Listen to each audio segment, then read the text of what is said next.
시편 22편 3절부터 10절까지 내용을 제가 읽어보겠습니다. 이스라엘의 찬송 중에 계시는 주여, 주는 거룩하시니이다. 우리 조상들이 주를 의뢰하고 의뢰하였으므로 그들을 건지셨나이다. 그들이 주께 부르짖어 구원을 얻고 주께 의뢰하여 수치를 당하지 아니하였나이다. 나는 벌레요 사람이 아니라 사람의 비방거리요 백성의 조롱거리니이다. 나를 보는 자는 다 나를 비웃으며 입을 비죽거리고 얼굴을 흔들며 말하되 그는 여호와께 의탁하니 구원하실 걸, 그를 기뻐하시니 건지실 걸 하나이다. 오직 주께서 나를 모태에서 나오게 하시고 내 어머니의 젖을 먹을 때에 의지하게 하셨나이다. 내가 날 때부터 주께 맡긴 바 되었고 모태에서 나올 때부터 주는 나의 하나님이 되셨나이다. 아멘. 예, 3절입니다. 이스라엘의 찬송 중에 계시는 주여, 주는 거룩하시니이다. 우리가 하나님과 동행하는 가운데 어려움에 봉착하게 되면 우리는 쉽게 어려운 내용, 어려운 사람, 어려운 환경에 포커스를 맞추고 거기에 집중하기 쉽거든요. 어려우니까 지금 내 몸이 어렵고 내 환경이 어렵고 내 관계가 어렵고 내 경제적인 상황이 어렵고, 그래서 그 어려운 것에 집중하기 쉽습니다. 근데 여기에서 눈을 떼지 않으면 우리가 믿음의 길을 갈 수가 없습니다. 주님이 어떤 분이신지를 주목하고 우리의 눈을 들어서 주님 볼 때 우리의 걸음이 갈짓자로 안 갈 수 있거든요. 근데 이게 이제 쉬운 일이 아니니까 이게 전투죠. 이 시편 기자도 상황을 한번 쳐다보고 주님을 한번 보고 상황을 보고 주님을 보고 이게 왔다 갔다 하는, 그러다가 주님을 주목하게 되고 자기의 생각을 주목하고 온 힘을 다해서 자신의 시선을 환경에서 떼서 주님을 보는, 이게 다윗의 영적 전투죠, 이게. 그래서 이게 사람의 권면으로 뭐 그렇게 될 수 있습니다. 뭐 목사들이 하는 일이 그러는 거잖아요. 성도님들이 환경 때문에 고통당하고 있으면 그 집중되어 있는 그 환경에서의 시선을 떼서 주님 보도록. 근데 그 애써서 환경을 빨리 변화시켜 주셔야 되지 않냐, 하나님이. 계속해서 그 환경을 주목하시는 경우에는 이제 목사도 지쳐서 나아가 떨어지는 거죠. 그렇게 걸어가면 해결책이 없고, 해결이 된다 할지라도 이전의 성숙함이, 이전의 미성숙함이 성숙함으로 변화되는 일은 없거든요. 하나님께서 고통을 거저 주시지 않습니다. 그 고통 속에는 반드시 하나님의 깊은 생각이 있습니다. 우리가 하나님과 더 가까워지고 더 넓은 것으로 보고 우리가 미처 계획하지 않은 하나님의 계획을 따라갈 수 있도록 우리의 그릇을 넓히고, 이게 우리의 고통 속에서 하나님께서 기대하시는 바인데 그저 고통이 고통으로 끝나버리는, 고통이 왔다가 고통만 주고 그냥 가버리는, 도대체 그 고통을 통해서 내가 얻은 것이 아무것도 없는, 정말 우리 속에 뭐 고통이 있다가 갔어, 이거 외에는 아무것도 남는 것이 없는, 주님께 더 깊이 들어간 자들, 믿음의 사람들은 고통을 친구로 여기는, 놀다가 놀다가 가, 자기가 갈 때 되면 가고 굳이 쫓아낼 생각을 하지 않을 정도로 무엇을 하든지 주님을 주목하고 있는 그런 경지에 가 있는, 우리가 믿지 않는 사람들 같이 주님이 없고 우리의 생존이 급급한 사람이라면 뭐 그렇게 살 수 있겠지만 우리가 주님을 알고 주님의 인도를 따라 가고 있는 입장에서 오늘 닥친 이 고통은 거기에는 하나님의 깊은 생각이 있습니다. 거저? 거저 고통당한가? 당하는가? 하나님이 사이코패스가 아니라면 우리에게 고통을 거저 허락하시지 않습니다. 하나님이 우리의 고통 중에 있는 것을 실수해서 방치하시지도 않고요. 그리고 사단이 더 강하기 때문에 뭐 그리고 또 하나님이 무관심하기 때문에 우리가 고통을 당하고 우리가 상상할 수 없는 일이잖아요. 그렇다면 우리의 고통에는 하나님의 전지전능하신 하나님의 깊은 생각이 있는 것입니다. 우리의 고통을 보는 눈을 새롭게 해야 할 때죠. 지금 현재가. 우리 조상들이 주를 의뢰하고 의뢰하였으므로 그들을 건지셨나이다. 그들이 주께 부르짖어 구원을 얻고 주께 의뢰하여 수치를 당하지 아니하였나이다. 그의 삶에 지금 현재보다 더 고통스러웠던 때가 없었기 때문에 무엇을 반추해서 올리냐 하면 이스라엘 백성들 그 조상 때 그 조상들이 가장 밑바닥에 있을 때의 사건을 떠올리고 있죠. 지금 현재 내 인생에서 제일 힘든데 이전에 하나님이 나를 도우셨지 하는 게 도움이 안 될 수가 있는 겁니다. 지금이 가장 고통스럽기 때문에 지금까지 하나님이 나를 어떻게 도와주셨는지 기억은 할 수 있어도 여기까지인가 할 수 있거든요. 여기까지 하나님이 깊이 들어오실 수 있어. 진짜 하나님이 내 고통에 대해서 깊이 이해하고 계셔? 여기에 불신이 들어올 수 있죠. 하나님 때문이 아니라 우리가 가지고 있는 경험치가 지금 내 인생을 통틀어서 살아온 그 어려운 과정보다 지금이 더 어렵다는 느낌이 들 때가 있거든요. 그럴 때, 처음 닥치는 일일 때, 헤쳐나올 가능성이 별로 안 보일 때, 이 다윗은 그 조상들이 하나님을 처음 만났을 때 자기보다 먼저 주님 따라갔던 그들과 하나님과 어떤 관계를 맺었고 그때 어떤 고통이 있었고 그때 어떤 고통이 있었는데 하나님이 어떻게 그 궁지에서 건져주셨는지를 보는 거죠. 단순히 교리를 나열하고 있는 것이 아니라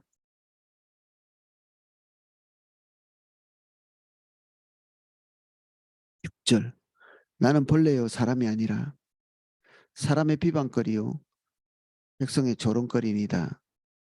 이게 내가 마땅히 받아야 될 사람으로서 마땅히 받아야 될 그런 대접을 받지 못하는 우리 인권 많이 하잖아요. 세상 사람들이. 인권에 근간도 없는 사람들이 인권에 대해서는 더 많이 말합니다. 하나님께서 사람을 창조하셨다는 것도 믿지 않고 인간이 저절로 생겼다고 말하고 진화에 의해서 그냥 물질이 생물이 됐다고 말하는 사람들이 인권은 유달리 얘기 많이 하거든요. 그 철학적 기반에는 인권이 존재할 데가 없습니다.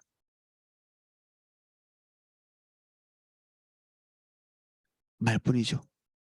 그러면서 자기들 목적을 달성할 때는 사람들의 목숨을 파리 목숨같이 이렇게 여기는.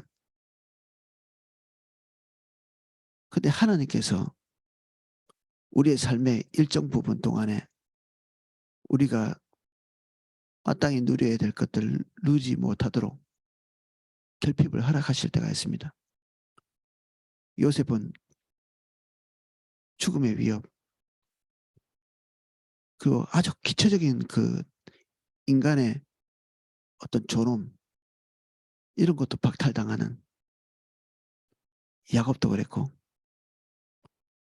마땅히 받아야 될 품삯을 받지 못하고 마땅히 잠자고 일어나야 되는 그건 기초적 보장. 우리가 뭐 안락하게 살고 이런 건 둘째치고 잠이나 제대로 자자. 먹을 거나 제대로 먹자. 사람의 대접이나 받자. 그런데 때로는 이것이 박탈되는 곳에 하나님께서 인도해 가실 때가 있습니다. 남자들은 군대 가서 사람 취급 못 받을 때가 많거든요. 직장에서. 이게 부인한테 다 말하지 못할지 모르지만 정말 모멸감을 이기고 수치를 이기고 그리고 마땅히 누려야 될 안락함, 잠자는 것, 먹는 것, 사람의 존엄,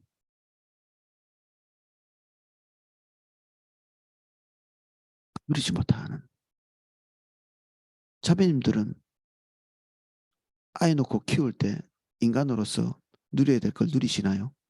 안 그렇죠.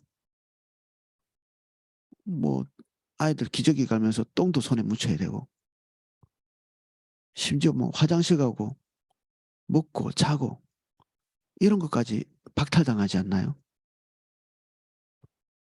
이런 거 박탈 안 당하려고 결혼도 안 하고 아이도 안 키우고 그게 무서워가지고. 근데 이것이 박탈당할 때 그 뒤에 우리가 상상할 수 없는 기쁨과 영광과 예수 그리스도의 길을 같이 가는 것입니다. 그런 영광스러운 예수 그리스도의 길. 주님께서 나를 따라오라 말씀하셨을 때 우리를 그분의 수준에 비슷하게 맞춰 가십니다. 하나님의 은혜를 주시려고 해도 그릇이 돼야 받죠. 그릇이 돼야. 그 그릇이 넓어질 때 우리는 이런 비인간적인 처사를 경험하면서 우리의 그릇이 넓어집니다.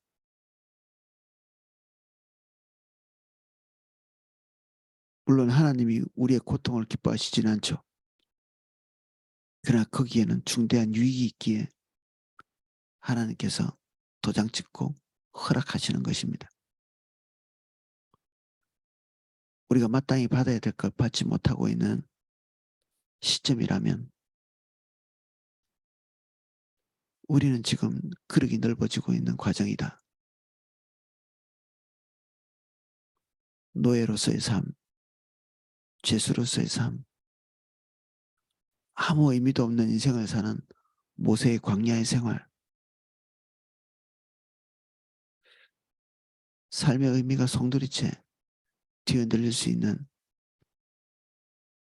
그 나그네의 삶을 다 살았잖아요. 우리 믿음의 사람들이. 발전도 없는 것 같은. 그리고 내가 소중히 여기는 내 커리어들이 다 붕괴되고 무너지는 그런 시간들. 아무것도 하지 않은 상태에서 발전도 없는 상태에서 노예로서 그냥 광야에 떠도는 사람으로서 그렇게 살아가는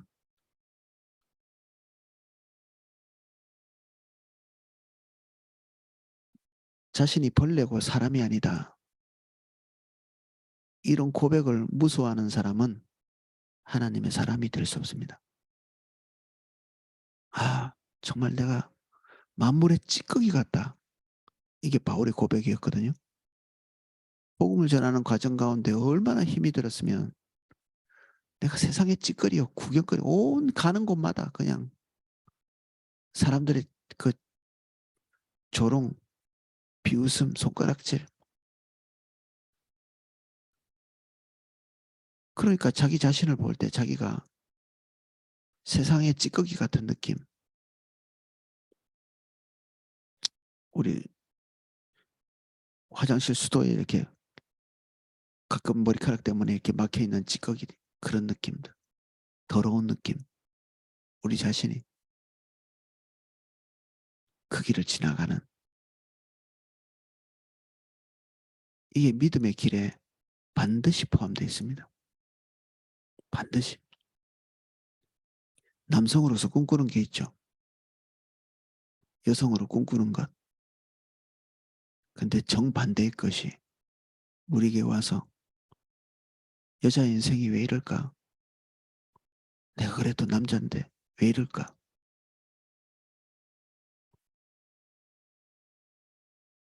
하나님의 사람으로서 이런 처지까지 가야 되나? 네, 여기에 나는 벌레고 사람이 아니다.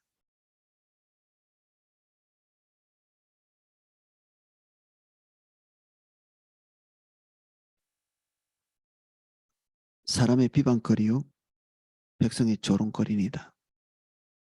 그 어떤 자도 내 편을 들지 않는.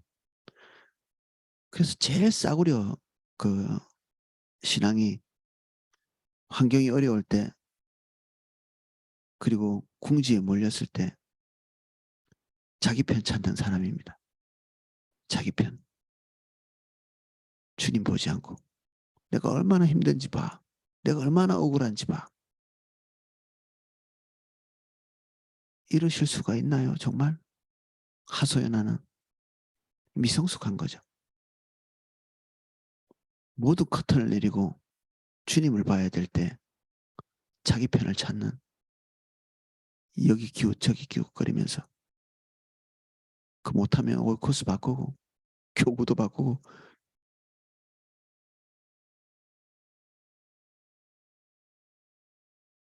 그러면 우리는 그냥 지옥 안 갈 그리스도인으로 그치게 됩니다. 하나님의 영광, 이것을 통과하지 않으면 거기에 이를 수 없습니다.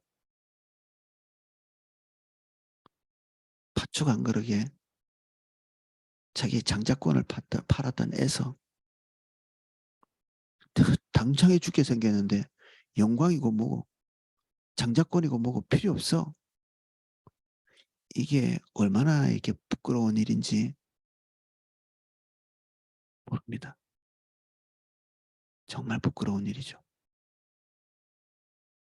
에서는 부끄러운 줄도 모르고 그 뒤에 있는 하나님의 영광스러운 그 믿음의 계보가 무엇인지를 보지 못하는 그런 고백.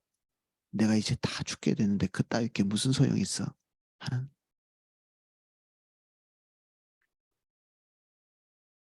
7절, 나를 보는 자는 다 나를 비웃으며 입을 삐죽거리고 머리를 흔들며 말하되. 우리는 신앙생활을 너무 고상하게 생각하는 경우가 있습니다. 점잖게 이렇게 양복 빼입고 예배당에 부인하고 남편하고 손잡고 단란한 가정인 것처럼 예배당 와서 깨끗한 옷 입고 목사님하고 인사하고 점잖게 예배드리고 커피 한 잔 마시고 돌아가는, 이게 신앙인가요? 이게? 우리 여성들이 신 남편들을 섬길 때 딱 제가 말씀드린 이런 로망까지거든요. 남자는 어느 날 주님을 알게 될 때 그냥 가정을 돌아보지 않는 사람은 주님 믿어도 가정을 잘 돌아보지 않습니다. 주님을 사랑해도 가정을 잘 돌아보지 않는, 그 앞뒤 안 가리고 그냥 막 달려나가는. 그러니까 진짜 우리가 꿈꾸고 있는 것이 주님으로부터 온 게 아니라 우리의 로망에서부터 왔다면 그냥 하나님께 그 더 큰 은혜 주시도록 이렇게 기도하지 않는 게 좋습니다. 그 은혜가 우리에게 와서 우리가 상상한 것을 이루기보다는 그 은혜가 우리 삶에 와서 우리가 상상하지 못한 길로 인도하게 되거든요. 요셉은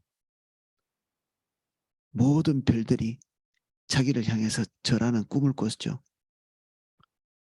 모든 이삭들이 자기를 향해서 고개 숙이는 꿈을 꿨습니다. 기분 좋아서, 야, 이 하나님이 나에게 축복하시는구나. 사람들에게 자랑하고 이 종교적인 로망, 꿈 이런 것들을 말하죠.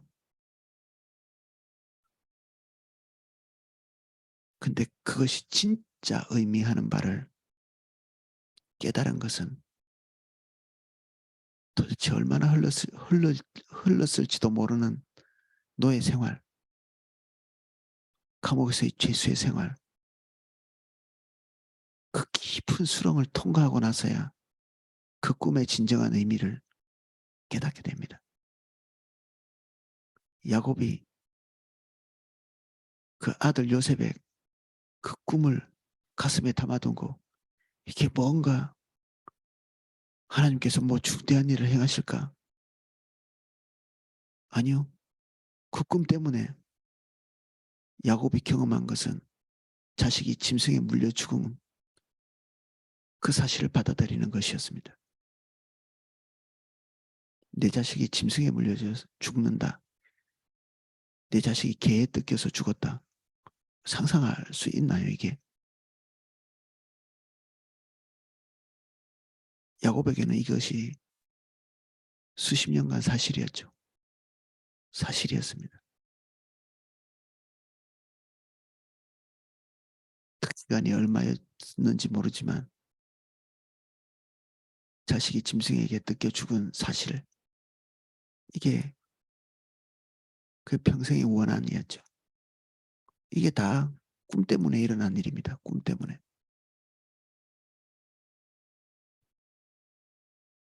모든 사람들이 하나도 자기 편이 아닌 비아냥거린 교회 안에서도 정말 힘들죠.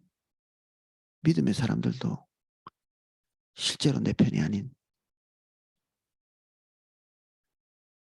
이게 우리에겐 가장 힘든 일일 수도 있죠. 예배당 안에서 내가 주님 붙들고 있는데 아무도 그것을 알지 못하는, 아둥바둥 그래도 주님 붙들고 하루하루 견디고 있는데 하나님의 관점에 서지 못한, 그리고 자기도 뭐 교회 다닌다는 식으로 얘기하지만 별나다는 식으로 얘기하는,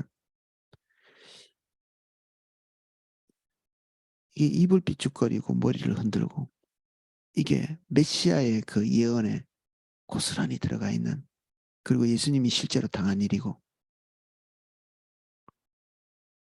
핸델의 메시아에 이 구절이 고스란히 딱 실려 있습니다. 핸델의 메시아에. 그리스도가 고난을 통과해가는 그 과정에서 있었던 이 모멸감, 수치, 우리가 십자가의 길을 간다, 그리스도인으로서, 그러면 이 길이 반드시 우리에게 포함되어 있습니다.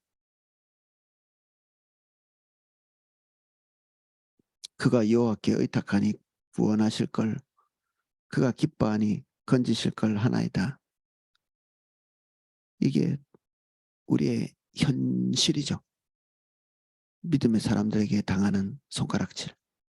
불신자가 우리를 손가락질하는 게 아니라 나도 믿느라 하는, 우리 직장 안에서 자기도 믿는다고 얘기하는 그런 몹쓸 사람들이 있습니다. 그리고 교회 안에서도 또는 오이코스 안에서도 나를 이해하지 못하는, 아유 저 사람은 왜 맨날 저 모양인가, 늘 어렵다고 하고 힘들다고 하고,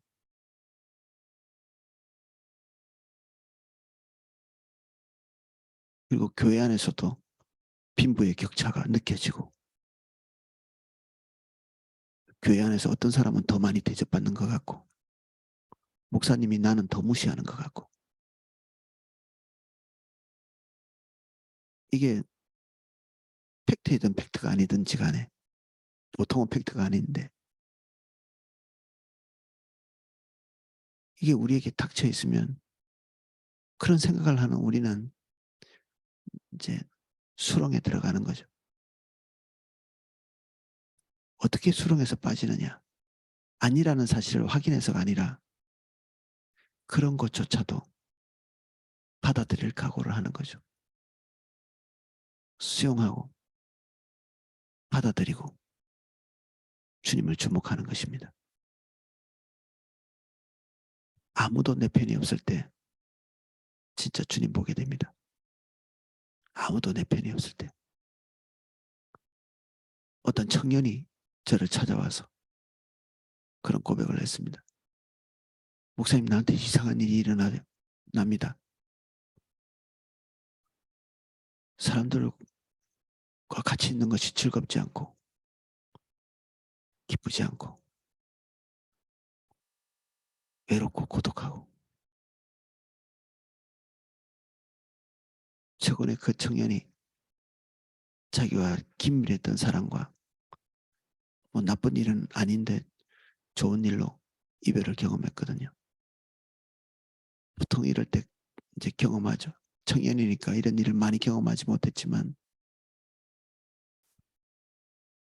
이런 상실, 이별, 그리고 영원하지 않은 자기의 환경, 이런 것들을 경험할 때 주님이 그 사람을 아주 가까이 찾아오십니다. 고독한 외로움이 밀려 들어오고, 사실 이런 경험이 많이 안 오거든요. 그럴 때 그거를 주님과의 관계를 맺는데 집중할 때 쑥 성장하죠. 그 청년에게 그것을 알려줬는데 잘 받아들이고 걸어가고 있는 것 같았습니다.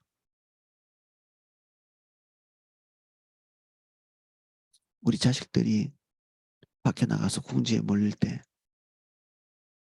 너무 자식 편 대주시면 안 됩니다.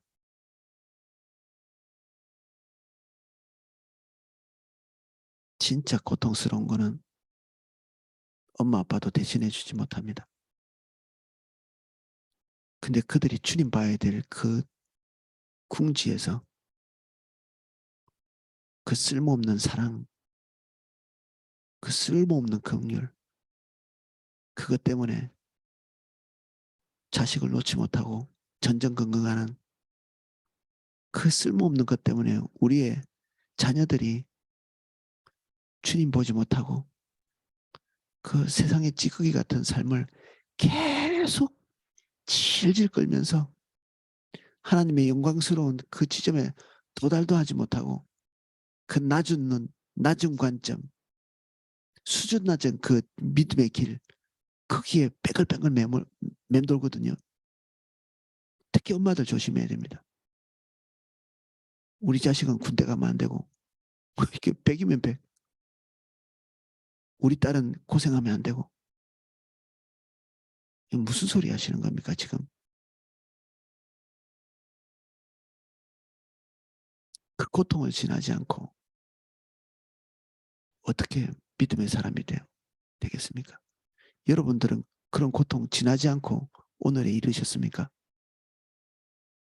그러니까 우리 사랑은 병들어 있는 것입니다. 병든 사랑은 사랑이 아닙니다. 병든 사랑은 우리의 자녀를 건강하게 하지 못합니다. 우리는 죄인이라 우리가 가지고 있는 우리 안에서 가장 좋은 것을 끌어내도 그것이 선하지 않습니다.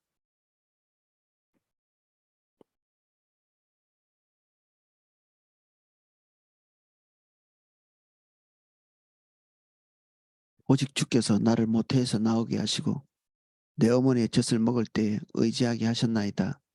내가 날 때부터 주께 맡긴 바 되었고 모태에서 나올 때부터 주는 나의 하나님이 되셨나이다. 다윗이 놀랍게도 모태에서부터 나올 때부터 주님 의지했다고 하죠. 이게 모태에서 나올 때 뭐 기억이 되겠나 싶어. 아침에 이게 도대체 뭔 소리야. 저는 모태신앙이 아니거든요. 우리 자식들은 다 모태신앙이라도. 근데 이 곰곰이 생각해 보니까 다윗의 기억 속에 하나님을 의지하지 않고 하나님을 그 의식에서 기억하지 않고 살았던 때가 인생 전체에 한 번도 없었던 것입니다. 아주 어렸을 때부터 주님에 대한 의식, 주님과의 관계가 그가 기억할 수 있는 가장 어렸을 때부터 같이 동행한, 이게 뭐 저 같은 사람 입장에서는 뭐 교회 금수저네 이런 생각이 들 수 있는데 축복이죠. 어떤 사람에게 주시는, 모든 사람이 다 이것을 누릴 수는 없겠죠. 저도 20살 어간에 주님을 알았고, 또 우리는 우리 걸맞는 은혜를 주시니까 이 다윗은 하나님 앞에서 특별한 길을 걸어왔죠. 이 말은 한 면에서는 아주 어렸을 때부터 사람에게 기댈 만한 환경이 되지 않았다. 우리가 아버지로부터도 배제되고 형들로부터도 배제된 다윗의 어린 시절, 우리가 다윗의 첫 등장을 알잖아요. 성경에서 보고 있잖아요. 뭐 그거 우리가 반추해 보면 형들로부터의 대접, 아버지로부터의 대접만 봐도 그 초기의 삶이 어땠을까 알만하죠.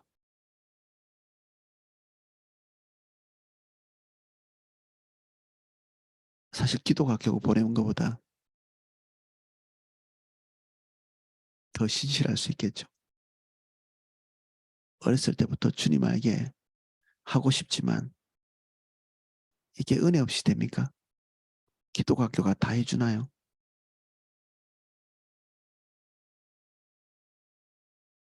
다윗은 이 고통 속에서 주님을 보는 습성이 아주 어렸을 때부터 바뀐 거죠.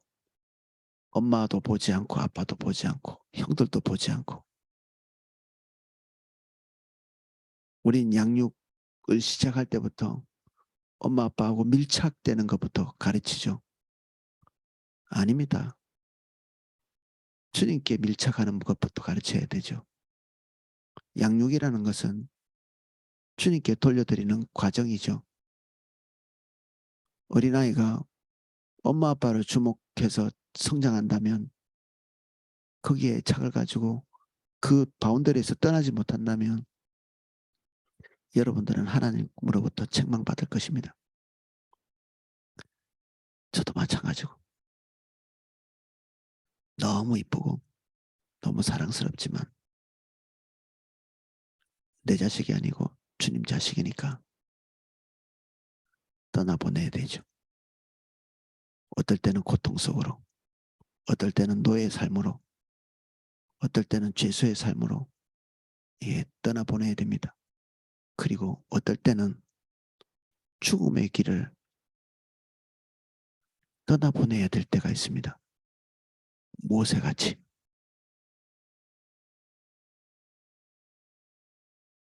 오늘은 여기까지 살펴보겠습니다. 주님, 우리가 상식선에서 생각하는 그 생각의 선을 넘을 수 있도록 도와주십시오. 아, 믿음의 길이 이런 거였지. 그러나 그것보다 더 낮게, 더 누추하게, 더 고통스럽게, 때로는 아골골짜기 같이, 광야같이 죄수의 삶을, 때로는 노예의 삶을 무의미한 인생으로 나락으로 빠지는, 그리고 인간 대접을 받지 못하는 그 지경까지 나나 내 가정이나 들어갈 수 있습니다. 받아들일 수 있게 도와주십시오. 수용할 수 있도록 도와주십시오. 내 편 찾지 않게 해주십시오. 주님 보게 해주십시오. 이 모든 것에서 깜짝 놀라서 깨어지는 것처럼 주님 볼 수 있게 올바른 결정할 수 있도록 은혜 주십시오. 다가올 영광스러운 결과를 내동댕이 치는 에서의 결정같이 팥죽 한 그릇에 믿음의 장작권을 파는 부끄러운 일을 행하지 않도록 오늘의 배고픔, 오늘의 고통을 이기지 못하는 자가 되지 않도록 도와주십시오. 예수님 이름으로 기도합니다. 아멘. 제가 기도하실 수 있도록 음악을 방송해 드리겠습니다.